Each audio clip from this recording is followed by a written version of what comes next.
What if the moon isn't just our silent neighbor in the sky, but a key to Earth's past, and maybe even our future? For years, Chinese robots have been quietly exploring the lunar surface, digging into untouched regions, and bringing back samples no one has ever studied before. Inside those rocks and dust, scientists are finding strange clues.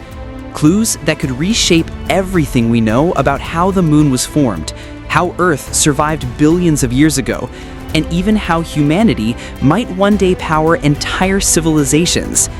This is not just a story of the moon, it's the story of Earth itself. Earth, the strange relationship between the Earth and the moon. Let's begin with something most people overlook. Earth and the moon share a relationship that is unusual. Think about it. Venus is almost Earth's twin, same size, same mass, but it has no moon at all. Mars, smaller than Earth, has 2 moons, but they're tiny, barely larger than a city. Jupiter, a giant planet more than 300 times Earth's mass, has dozens of moons, and yet some of those moons are about the same size as ours. That raises a haunting question. Why does Earth, a medium-sized planet, have a moon so massive compared to itself? By cosmic standards, it shouldn't. This puzzle is one reason scientists have always been obsessed with studying the moon.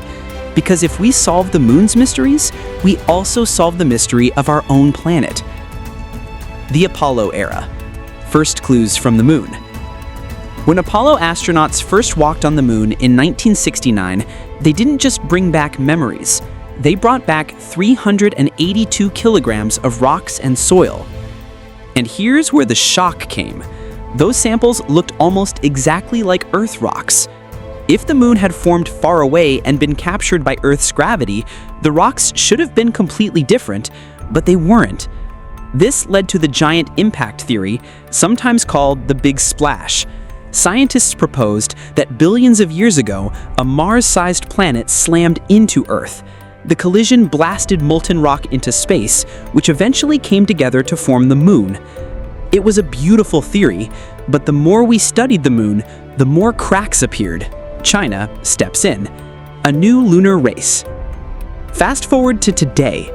While NASA prepares its Artemis program, it's China's Chang'e missions that are quietly rewriting the moon's history.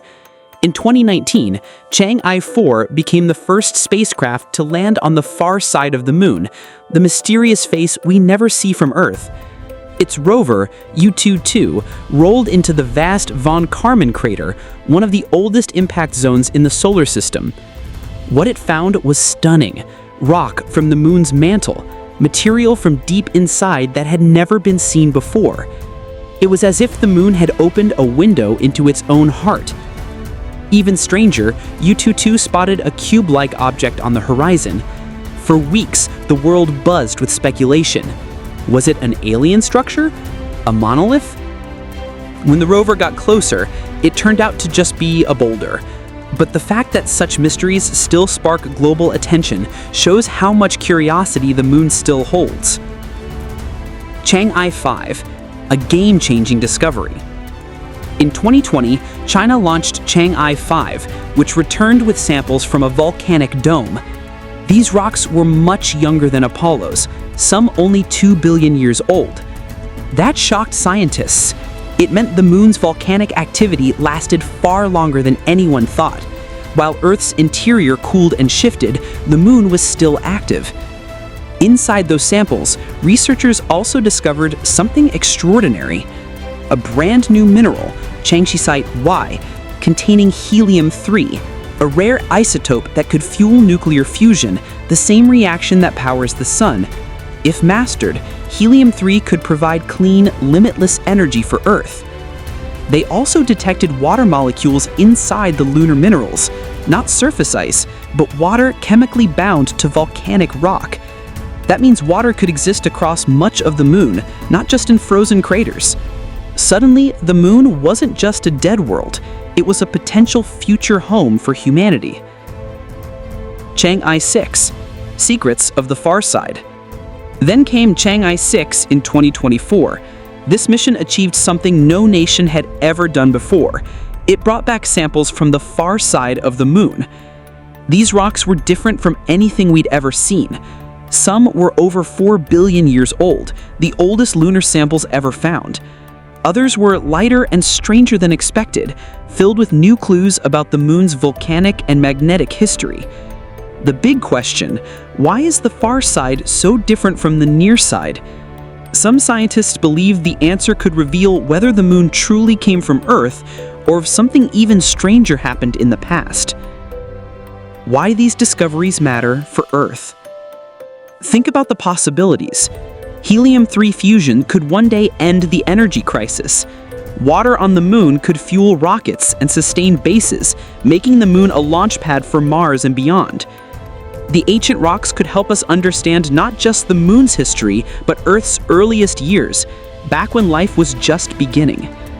In other words, the moon is not just a silent companion, it's a time machine, an energy source, and maybe even our next home. The future. Who will own the moon? Today, China is preparing for crewed missions, aiming to land astronauts on the moon before 2030. They're planning an international lunar research station, a permanent base on the surface. NASA, with its Artemis program, is racing to return astronauts too. Other countries like India, Japan, and even private companies are joining the race. But make no mistake, the discoveries being made by Chinese robots are already changing the game. The moon is no longer just a symbol of exploration, it's becoming the most valuable real estate in the solar system. Closing narration. The moon has always been a mystery, glowing above us, silent, watching. But now, piece by piece, we are uncovering its secrets. From strange new minerals to the promise of limitless energy, from ancient rocks to hidden water, the moon is revealing that it may hold the keys to Earth's future. So the question is not whether we will return to the moon. The real question is, when we do, will we simply explore, or will we finally stay?